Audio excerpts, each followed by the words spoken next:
Good afternoon, and thank you for joining us for today's webinar, Courageous Conversations, Maximizing Opportunities to Promote a Sense of Belonging on Campus. Before we get into today's presentation, we have just a few housekeeping items to run through. Today's webinar will be recorded, and a copy, along with the slides, will be sent out to all registrants at the conclusion of the presentation. Attendees are in listen-only mode. However, if you'd like to chat with us or ask a question, we encourage you to do so on the right-hand side of your screen in the GoToWebinar control panel, and our panelists will try to answer them at the end of the session. If you're on social media, we invite you to connect with us by tweeting @Cognito or using the hashtag CognitoWebinars to continue the conversation online. And finally, before I turn things over to our incredible panel, I just want to say a few words about Cognito for those unfamiliar with us on the line. We empower faculty, students, and staff to take an active role in creating a healthy and safe campus environment for all. Through evidence-based experiential simulations, we offer a personalized and private practice environment for users to develop and practice communication skills aimed at promoting healthy behaviors while reducing harmful ones.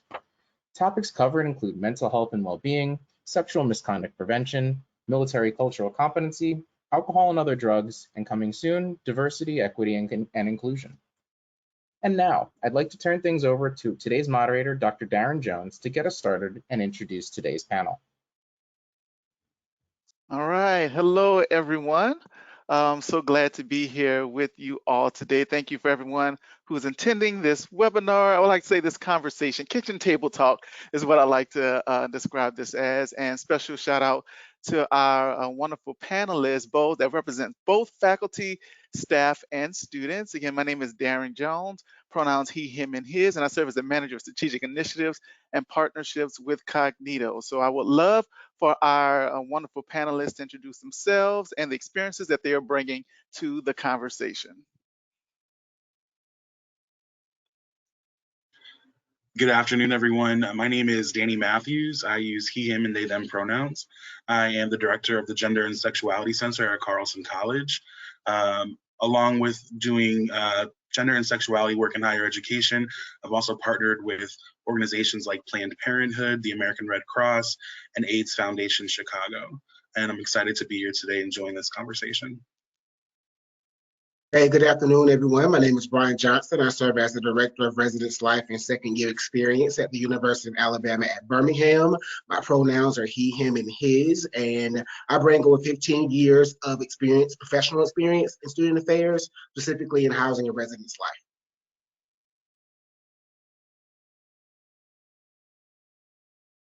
Hello, everyone. My name is Amy Tillerson Brown. I'm a professor of history at Mary Baldwin University, and I'm also chair of the history department, and I oversee the African American Studies and Public History programs and work on that campus for lots of diversity, equity, and inclusion initiatives that are going on.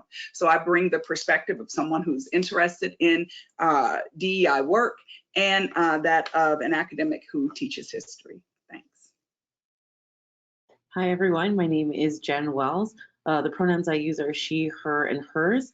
I am currently a Chief Diversity Officer at a 7th through 12th grade girls' school in LA called Marlboro School. But I do have a 13-year background in student affairs and higher education, where I worked in student activities, residential life, and also multicultural affairs, and really excited to join the conversation today.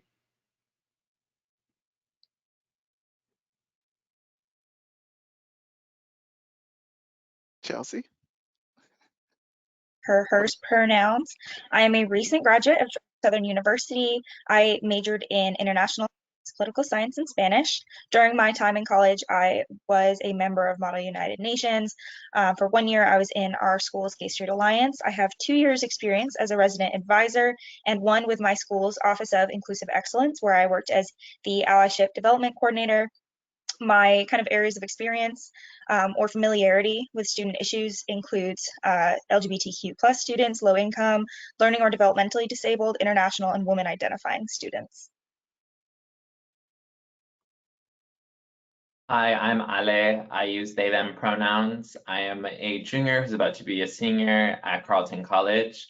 What I'm bringing to the conversation is both my gender, sexuality, gender, women's and sexuality studies and Latin American studies double major to the table, as well as my various positions in leadership, organizing on campus, and organizing outside of campus. As being a trans non-binary person, being low income, first gen, all of that makes my life inherently political. And so bringing those conversations to campus has been part of the stuff that I've been doing. In terms of work, study, employment, and professional experience, I have worked in various centers, and currently I'm working at the Gender and Sexuality Center as a peer leader. All right, thank you all so much. I love hearing about your backgrounds, and I know there's going to be a very, very rich and exciting conversation. So to give you an overview on what we're going to talk about today, we're going to touch a little bit about sense of belonging, and the rest of the slides is not meant to be teachy or heavy theory, but we really pull this from conversations that we've had with each other. So I'm going to pose questions, facilitate responses, and one thing that I want you all to realize, especially if you for those that are attending, that we want these conversations to be authentic. We want them to be raw, transparent, and vulnerable to the point where you feel comfortable, right? And that's to the panelists, which they already know how this is pretty much set up. So again, this is a genuine conversation, and we hope that you all that are attending would be able to grab some nuggets from the conversation and also be able to take elements of it in your own respective communities as well. So we're going to talk about sense of belonging, hone in on courageous conversations, and definitely give some consideration tactics and strategies. And I hope we have questions for Q&A, but that depends upon how organic and how exciting the conversation is going to be. So to kick us right off, in true student affairs fashion, we have to put just 5 to 10% of that theory, which we know Maslow's hierarchy of needs, and we just want to call for that sense of belonging. This is a framework that is classic within higher education, and I think corporate entities have begun to use this as well as just framing how do we think about support for individuals, and as you can see in that middle, love and belonging. So we're thinking about this tier element on how do we think about support in a way that allows individuals to be fully actualized, knowing that that's an ongoing process, right? So right in that middle is love and belonging, and the working definition that I took from Strayhorn's book about sense of belonging, students perceive social support on campus, a feeling of sensation of connectedness, the experience of mattering, feeling cared about, accepted, respected, valued by, and important to the group or others on campus.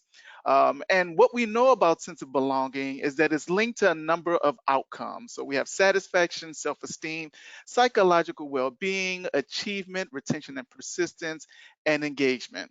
All that to say is it is very important for us to really understand it, and in a way that we are thinking about how does it show up on a day-to-day basis so that we can assess and reflect on ourselves, our communities, to figure out how are we promoting that on a day-to-day basis.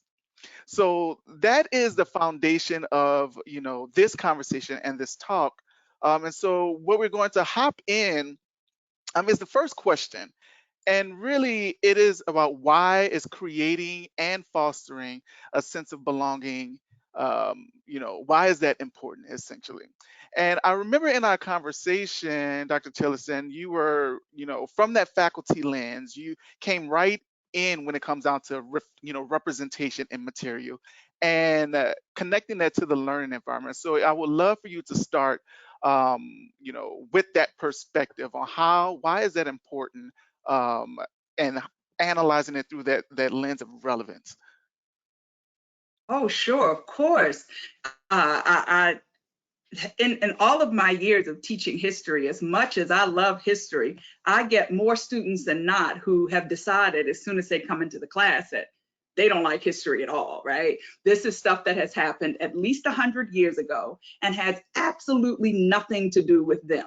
So I learned very early on in my career that making the material relevant to the learner is really, really important. Finding places where they can connect to the various stories, finding people to talk about that look like them, that have shared experiences, or even experiences or identities that they can connect with is often half the battle when it comes to making material interesting, or even having students want to read the books and materials and primary source documents that you've given them to analyze to understand more fully the historical topic under study. And I think that that can be transferred not just in the history classroom, but also to strategies in larger student affairs work.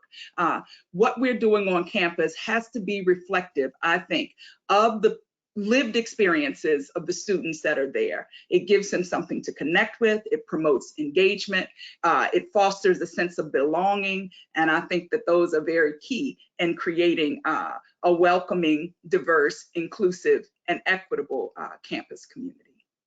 Yeah. Ale, I see you nodding your head, and I see a lot of nodding heads. So Ale, I'm gonna pass it on to you to see any reactions to what Dr. Tillerson Brown just mentioned and how it resonates for you. Yeah, 100% agree with everything that has been said, because I'm thinking about that lens of relevance is really interesting, because for people with marginalized backgrounds coming into an institution that's going to be predominantly white institution, unless you go to a historically Black college or university, like you're going to understand that things don't reflect your history, although from an early age, like this, like tradition, culture, oral history, you understand that like your lives are important and that your community is important and exists. It's not something that's like recently invented. And so making that reflect in the classroom can be part of building a very robust lifeline for students. Something that goes beyond like what like offices can do or what other students can do, because there's that sense of familiarity and belonging with what could be an authoritative figure, like a professor, for example. All those power dynamics kind of like, they don't get washed away completely, but there's a feeling of like clicking into place. And that's something that I experienced when I took my first queer and feminist theory class. Because coming into my institution, because like I went to a Title I high school, and going into this institution, I didn't know the word queer. I didn't even know what trans meant. Like I knew I was like gay, but then like going into that classroom and that professor really like making those reading reflect an intersection of identities was what like made me feel like I could breathe again. And I wish that wasn't like an overstatement, but like it's literally what it was, and it's as accurate as I can make it to be. Yeah, awesome. I want to call forward another point, and I'm not going in order in what you see on the screen right here. But I remember in our conversation, and this is going to be directed to you, Chelsea. You mentioned about how it was tied to everything that we do, right? You referenced the Yeah. mentorship, the experiences. So I really want you to add some color to that statement, because I thought it was very profound. Yeah, basically, like, you can kind of think about going through college in like kind of two ways. And one group of people are those that don't have a very strong sense of belonging. They don't have a really strong connection to their peers, to people around them, to the school. And they take their classes, they go home, they complete their classes, and that's it. That's all that they're doing. And that, like that's the bare minimum. And every like sense of belonging contributes to every experience that you have beyond that. So for me, my experience was with mentorship with a professor that I really connected to, based on her interest matter and just being an awesome teacher. And because I felt comfortable approaching her and talking to her about her work, I was able to build a relationship with her. That's above and beyond. A lot of people don't get that in school, but it's really important. And that led me to pursue research that ended up being like a big part of my career interests and helping shape that. So that's one like very direct connection that not every student gets, is that kind of like relationships with professors. Clubs, organizations, joining those can be a really good way to feel a sense of belonging. So having clubs that interest you, when I was in high school, I was not super involved in clubs. I did a couple, but only because I thought it was expected before going to college. There weren't any that super appealed to me. And then I got to college, with one of my majors being international studies. There was a Model United Nations organization, and having that opportunity to do something that I was interested in with a group of students who I felt that I really fit in with, just really changed my college experience completely. I would not be the person I am today without that organization experience. It builds all sorts of intangible skills in addition to being something you put on your resume that, is really important post-college when you're starting to look at jobs. You can also talk about like your support system, your neighbors, your peers, your students that you're working with in class. You kind of build those relationships. You get to know other people who are in your cohort. And this all influences your ability to succeed and get the full college experience, which to me is supposed to be about getting ready for after college, becoming who you are, figuring out who you are and what you want to do and getting ready for that and being prepared. And I know one thing that I think of with sense of belonging is where inclusion and accessibility is the norm. So you feel comfortable asking for things. You can also kind of assume that some things that you need will be provided for you, but if they aren't, you don't feel awkward asking. But the opposite of that would be where you're constantly having to struggle and are questioned about it. So for example, for students that need academic accommodations, you can have two different climates for that. You can have one where your teacher is totally understanding. There's really good communication between you, the teacher, and the resource center, or whatever that office is called at that school. Or you can have professors who don't know why you need that. Other students who don't understand and think it's unfair and maybe are upset with you because you get accommodations, and a lack of communication where you don't really know what's expected of you. Drops mic, and we are at only 18 minutes in, right? And so I want to transition to the next phase. We know the why, right? And we can go on and talk about that forever. But one thing I want to call forward is how it's reflected in Chelsea's response. It is an ongoing thing, right? It's not the program that you do in that moment. It's not the statement that you put on that website. Is almost like the espoused versus enacted values. How are we doing it on a daily basis?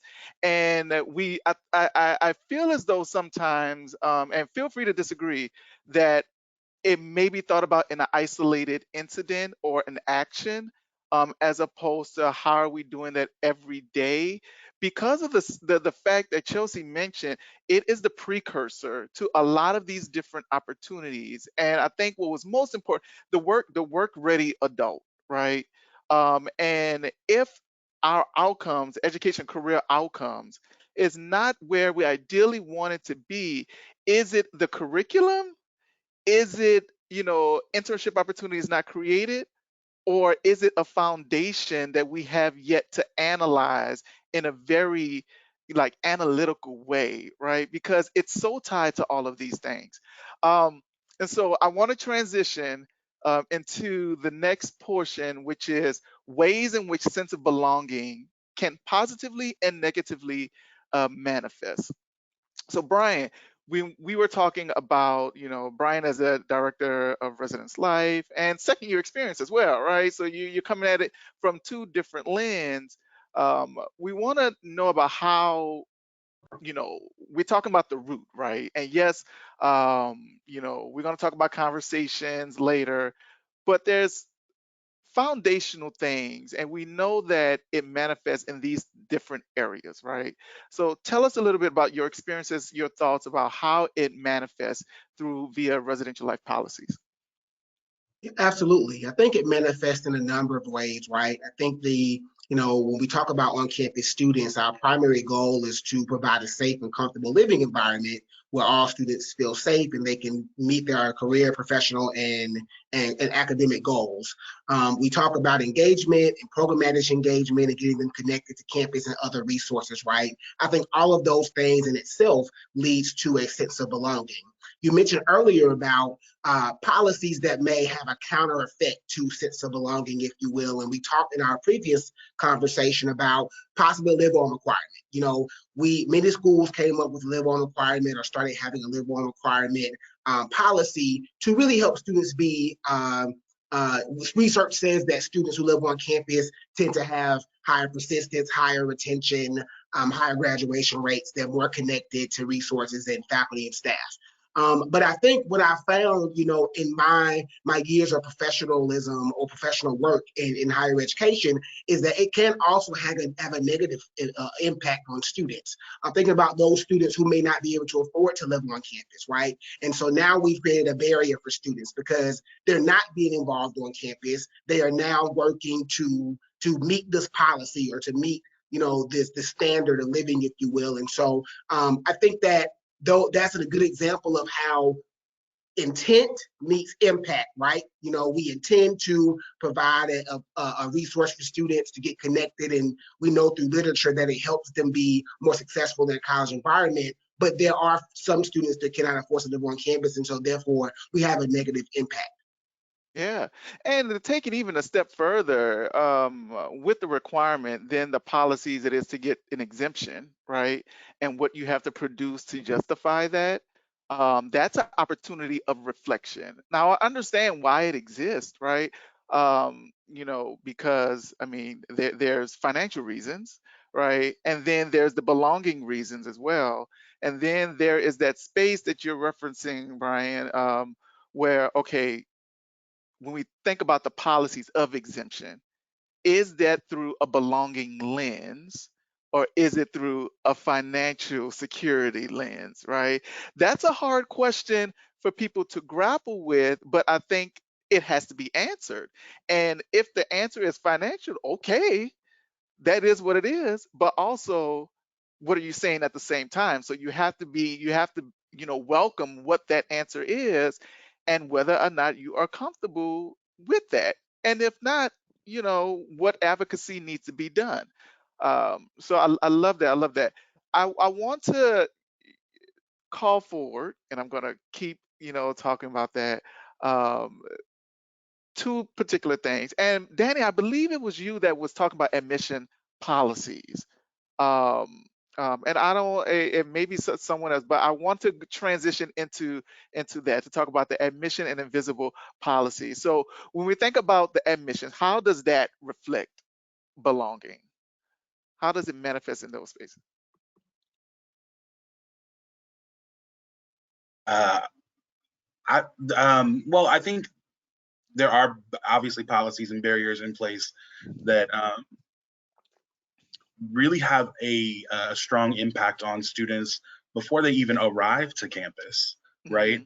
And I think kind of going back to thinking about something that was on the previous slide that we discussed is this idea of inclusion versus belonging, or how do we hold those two ideals up next to each other, and thinking about inclusion is just being invited to campus, right? And so that is the work that we do on the front end, right? But then the belonging piece really comes after, right? And thinking more about the work that we do is less about inclusion and more about fostering belonging.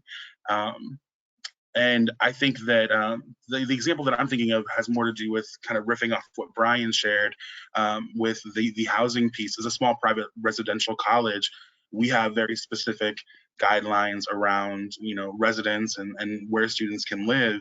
And very often LGBTQI plus students who are entering their first year are thinking, giving a lot of thought to where they're going to live, who they're going to live with. And that could be a huge barrier for students, cause a lot of anxiety for students. And we are fortunate enough here to have a space that provides community for LGBTQI plus students in a residential capacity. However, there are policies kind of alluding to what Brian shared that prevent first year students from accessing those spaces. And I would argue that those are some of the students that have a higher need sometimes to access those spaces and resources and community immediately.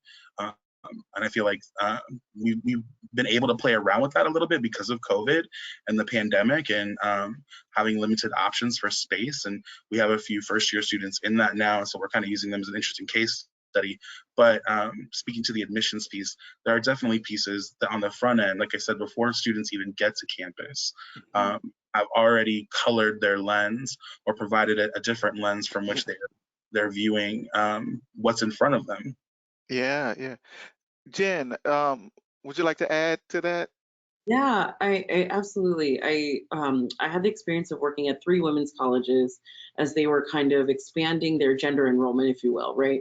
And so women's colleges were kind of called to look at who do you include, especially when we're talking about gender oppression, right? So students who are trans women or non-binary students, what was their place at a women's college, if you will? And I think this goes to our admissions policies, right? So many of these colleges actually moved to being more gender expansive, if you will, right? But what did that then look like in terms of policies and procedures, in terms of maybe updating names or being able to indicate your pronoun or being able to change your name, or how could you change your photo on your ID? And so I think it kind of extends from policy to procedure as well, right? There might be certain policies that are dictating a name change. I love talking with my students because they really illuminated this for me. It's like, what really makes something legal or not legal, right? Like, who's really determining that? And why can't we change it? Sure, it needs to be there for federal reasons, but everything else doesn't really need that attention. And so something as simple as like, you're welcomed here, you're welcome to be part of this women's college, but then none of the procedures and policies kind of align with that. It puts that extra burden on the student then to either come out all the time or to seek out those resources. And then also you don't know who is actually in support of your gender identity. And so then who are you coming out to, or who do you seek help from? Maybe it's that one person. And again, that's not a institutionalized way of kind of navigating those things. So again, that burden falls onto the student. I think that was also alluded to on the other slide. Yeah. So we have this invisible policy, and I know some of you may have been like, well, what do they mean by that? So that was brought up by Chelsea. So I want her to mention that. And Dr. Tillerson, that like you're gonna kind of jump up at this as well, because it was it was a combination of the conduct policies. And we would say, I'll let Chelsea so tell us a little bit about, what you meant behind invisible policies and linking that to conduct and So accountability. yeah, I throughout my college experience, I think every college goes through it to some degree, but there were a couple controversies on campus, and it led to a lot of confusion on policies that are not necessarily very easy to find in Georgia. In particular, the USG and the Board of Regents has a lot of influence and a lot of say over certain policies. A lot of them are standardized, and you have to go through USG to find those policies, not through the school website. But additionally, some of them were just, I was unable to find it when I was researching it at one point. So one key example is when a professor misbehaves or does something that you think is wrong, based on, do they have tenure, do they not have tenure? In either situation, what is bad enough that I could report it? Who do I report it to if I observe some kind of behavior that I think is unprofessional or just straight up, wrong? So those policies are not easily accessible to students. So as students, we are automatically at a disadvantage in terms of we don't even know what teachers are allowed to do. And having those policies not be transparent is obviously really problematic. Like if you can't even have the knowledge of what's okay and what's not okay to your school, then you have no way to try to change them. You have no way to try to report violations. And it just leads to kind of a confusion, and it allows these behaviors to perpetuate. I think transparency is very important. These types of things should be easy to find, and ideally all in one place, and accessible to students with, maybe in an audio format, visual format, screen reader, that sort of thing. But yeah, having a really transparent process of reporting, of like, who do you go to if this happens? What if the person that you're supposed to go to is best friends with the person that you're reporting? What do you do in that situation? And those are just really difficult to kind of navigate if you're in that situation, especially as somebody, if you're in a relationship where you're a student and they're a professor, you may feel intimidated. If I report them, what if they give me a bad grade? What if I have to take this professor in the future because they're the only one offering a class? Real quick, I did also want to talk about admission policies. I was really interested in what everyone was saying on that earlier. And I think admission is also really key because it directly impacts the makeup of the school, the diversity of the school. And, you know, diversity is like step one. To have diversity on campus is like step one, before you even get into like acceptance, inclusion, sense of belonging. But if you go to a school that is less diverse than the area around it, the town around it, the state around it, what does that say about your admissions process? I think is really important. You know, like the SAT has a very obvious bias. A lot of graduate schools are getting rid of GRE requirements or phasing them out. And so I think that that's something that needs to be taken into account, because those policies impact what your school looks like. And your school should have, you know, it doesn't have to be exactly one-to-one, obviously, but it should look similar to the areas around you. And if it doesn't, you should ask questions about it. Mm. So question, okay, so, you know, we have the residence life and then the admissions. Dr. Tillis, from your lens, right, and you know, being a part of faculty governance and thinking about academic policies, right, and you know, that's the inner workings that, you know, people don't really parade in the front. Is more so you got to read this book, right?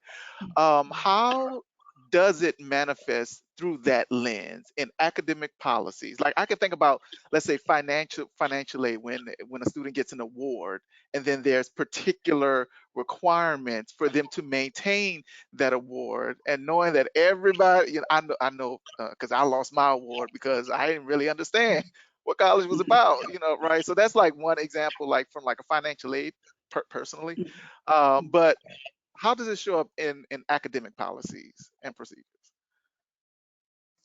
Gosh, well, when I hear academic policies, I think, well, from the perspective of a professor, what I'm happy for is intellectual freedom. I like the fact, and I know that this isn't across the board. This doesn't happen at every institution. I happen to be at one that does, for the most part, allow that type of intellectual curiosity in a way that some oftentimes religious-based schools do not. So you can bring into the curriculum what you think appropriate. By the same token, you can leave out of the curriculum what you don't value and think appropriate.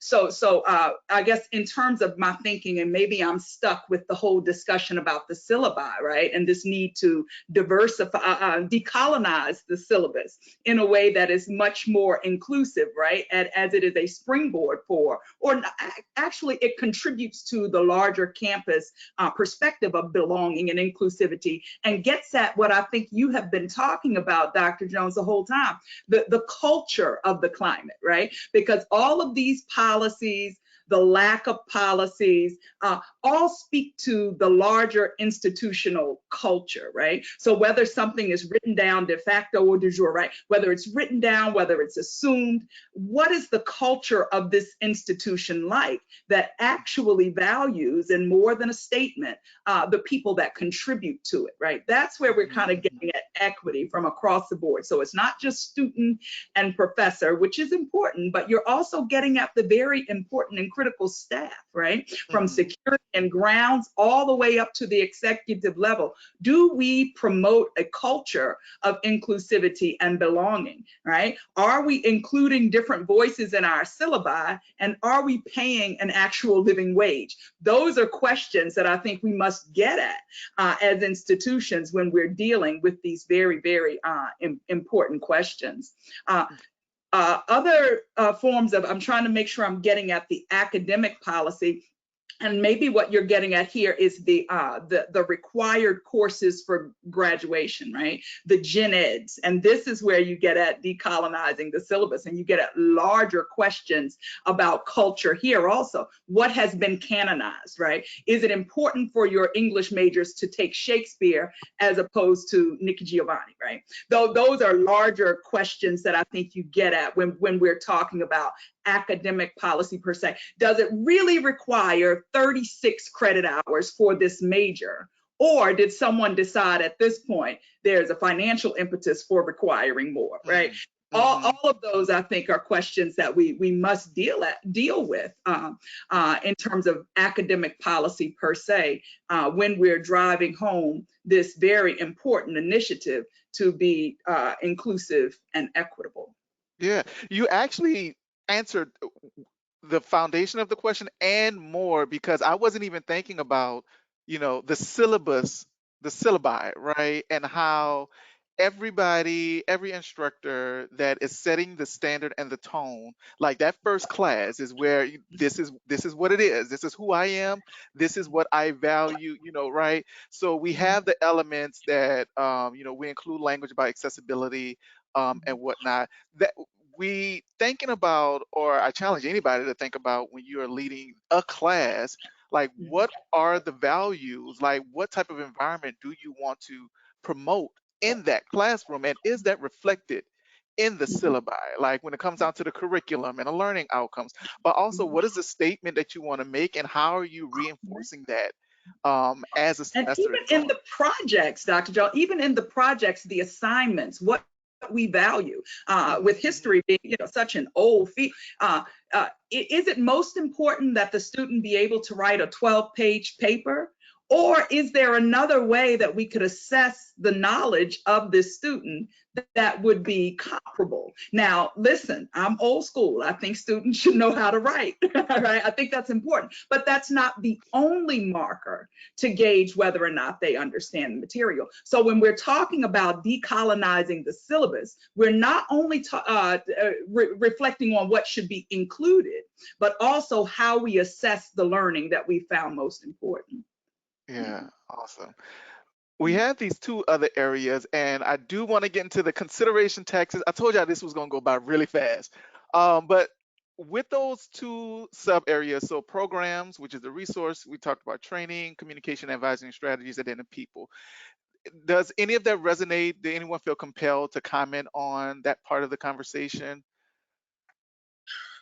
I was thinking about programs and resources and working with folks who are on some type of journey around gender or sexuality.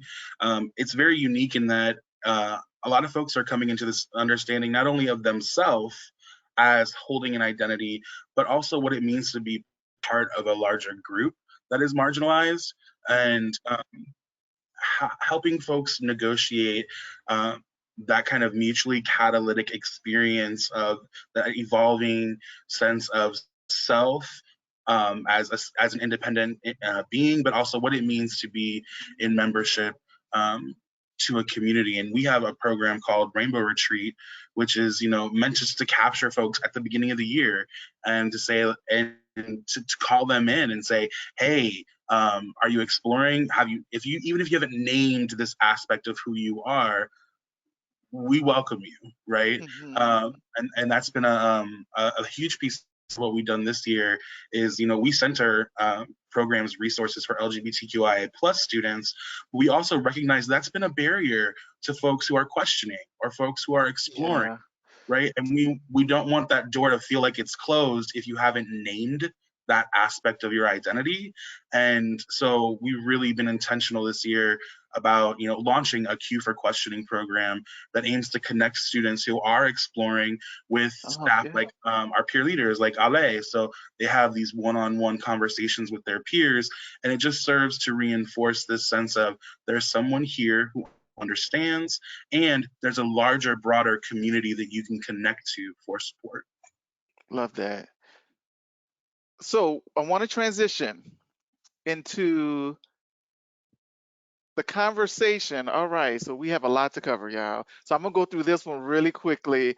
The last piece of the previous slide, I talked about conversations being like a critical component of creating a culture of sense of belonging, right? And in our conversation, this definition popped up that what is a courageous conversation? Conversation that speaks truth to power to a system that doesn't traditionally hear them and contradicts an inclusive community. And it consists of content where someone is fearful of the outcomes, right? Hence why you need courage to have the conversation. And we talked about a little bit about why these conversations are more challenging and just some bullets there. So people are fearful of cancel culture. Accountability is not the most exciting feeling for some, maybe most. There's the pride and ego, the fear of being wrong, the aspect of privilege, the confrontation, or that emotional response, that one receives when they're being called out. As student affairs, we like to say call in. And that it connects to that aspect of taking things personally. So when it comes down to why these are challenging, do any of you have any comments before we go into like the consideration tactics? Because I think we could probably have a lot to say around those, but I want to give space for that. Anything that jumps out that you feel the need to just comment on? I Go can ahead, jump. Jay. In our conversation, we talked about this idea of cancel culture. To be real with you, I think that this has been weaponized almost against having these kinds of conversations, right? When we talk about canceling someone, let's think about like these larger celebrities or big names who have abused power and taken advantage of women or other people, and that is why they're being canceled, right? But when we think about communities and being on the day-to-day basis where we're trying to be in community with one another, feeling held accountable can feel like being canceled, right? No one's trying to actually cancel you. They're actually trying to hold you accountable for what you're contributing to the conversation, right? And so oftentimes we fear that we might not be able to bounce back in our community. And I think we're going to talk a lot about how we can have those conversations in a better way so that we can bounce back. But I think this fear, this way that cancel culture has been weaponized to think about like, oh, I don't say anything or I can't say anything anymore. It's like, no, that's not true. Those things were always offensive. Those things were always problematic. But now we're really getting at the tools to like actually address them. And so that's why it takes courage, the courage that you might make a mistake, but also knowing that we're a community and we're going to hold you in that because we're also taking accountability for our actions. Awesome. So let's shift to Chelsea. Were you going to say something? Oh, go ahead. I was just going to add, in addition to those bullet points you had, that I think your frames of reference make it really difficult if you are having a conversation with somebody and you have completely different frames of reference. You need to like attempt to understand that and like realize that they're not making the same assumptions as you. And how different those can be can make it completely impossible to communicate unless you are very intentional. You are able to kind of disregard your own assumptions and step out of those for a minute to have this conversation with someone to make it productive. And then also taking the, I guess, the prerogative to, in your daily life, try to understand perspectives different than your own, even if you morally fundamentally disagree. At least knowing why they think what they do helps you have better conversations. Yes. So as we focus on the conversation, we got 3 different components, right? And for all of y'all that are attending, we want to analyze the conversation, what you can do before, what to do during, and what to do after. So when we think about the considerations, tactics, and strategies, we have pre-conversation. And Scott, you can, oh, there we go. All right. So we have these elements of our conversation that really came forward, which is talking about or having the individual or yourself having that personal moment of reflection to understand bias, lens, intent, impact, your role in the conversation, whether or not it's to listen, or is it to act, and then what needs to be done to create a safe space for that conversation and to enter into it with humility. And I think I think the last bullet point came from you, Chelsea, which is, or actually I don't remember. So whoever came up with this, it was great. But give opportunity for the person to decline the moment if you are asking for that courageous conversation. So when it comes out to that pre-conversation, what stands out for you? What would you recommend for folks? And feel free to highlight any personal experiences with that. I think I would share everything that you just said, Darren. I think it's important that you take a moment to self-reflect on who you are and the purpose for the conversation and the overall goal of the conversation. What do you want the outcome of the conversation to be? And then how do you back yourself up into a way where you look at the end goal and how do you kind of start operationalizing the conversation from there?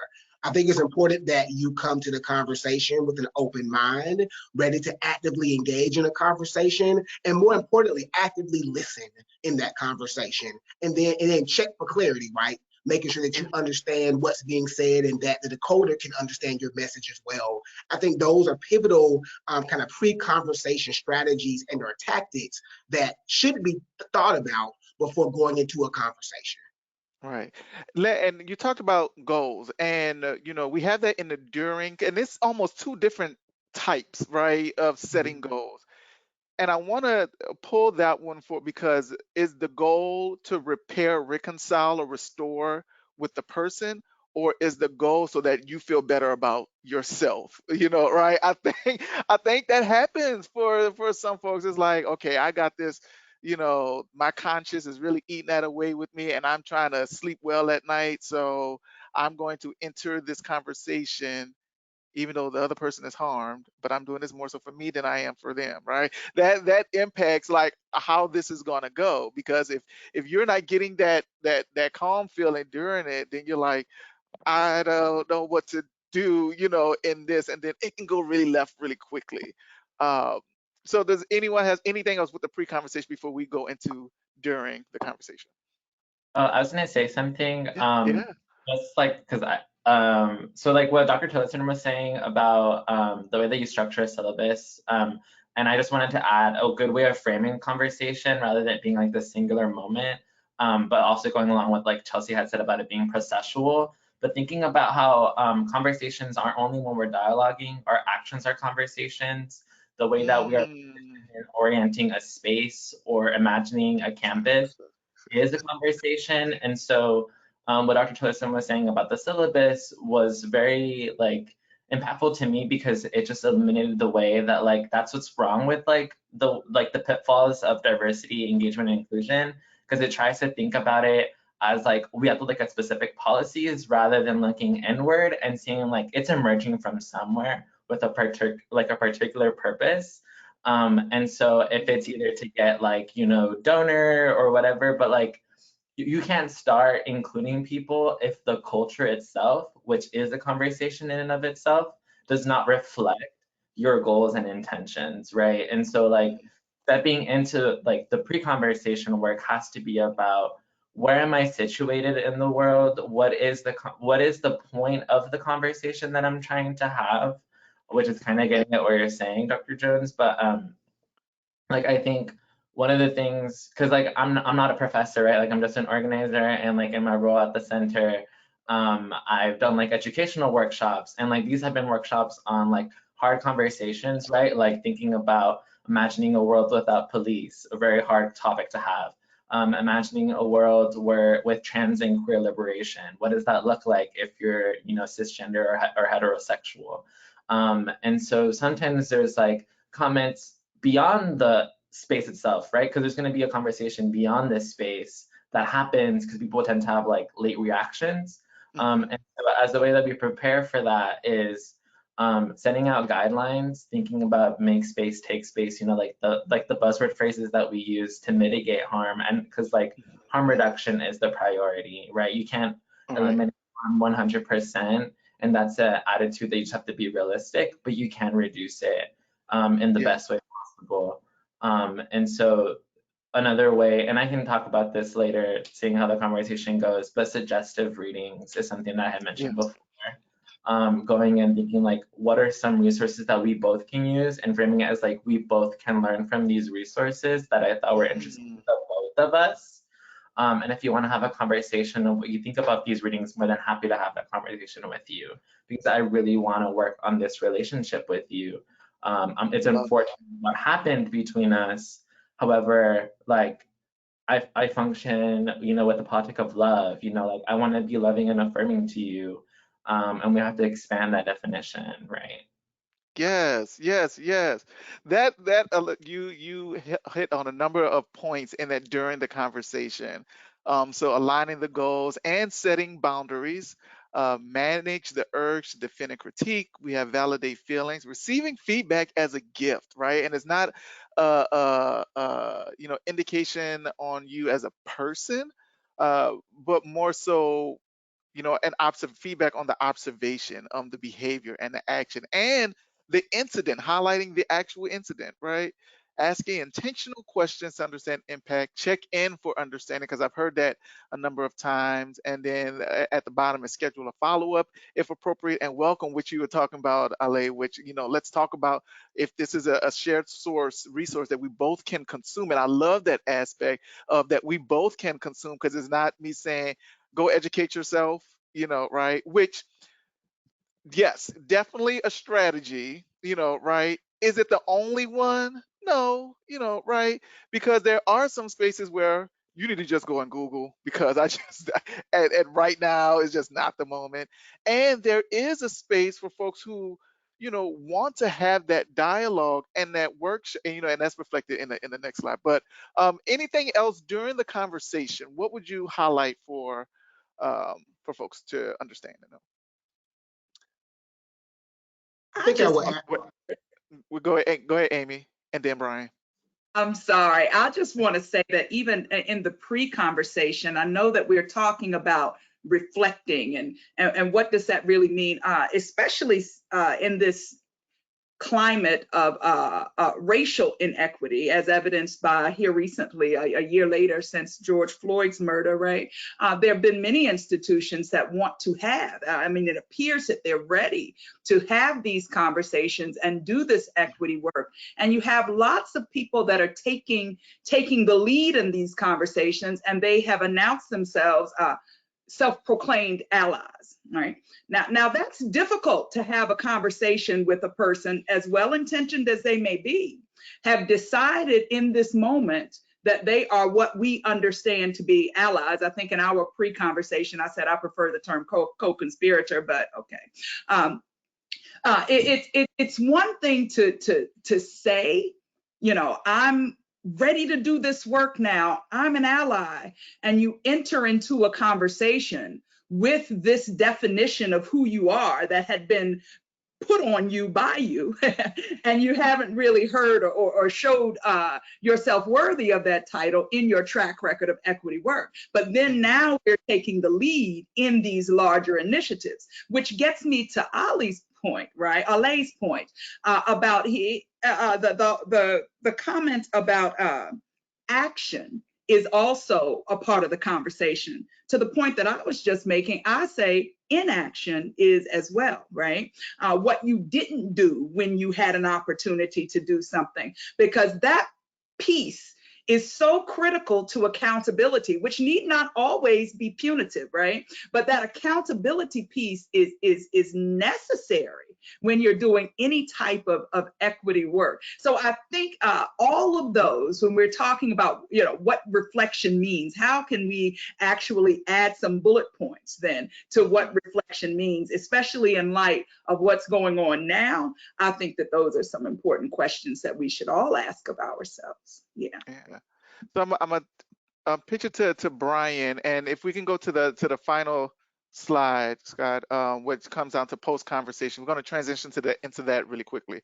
But Brian, I want to give you.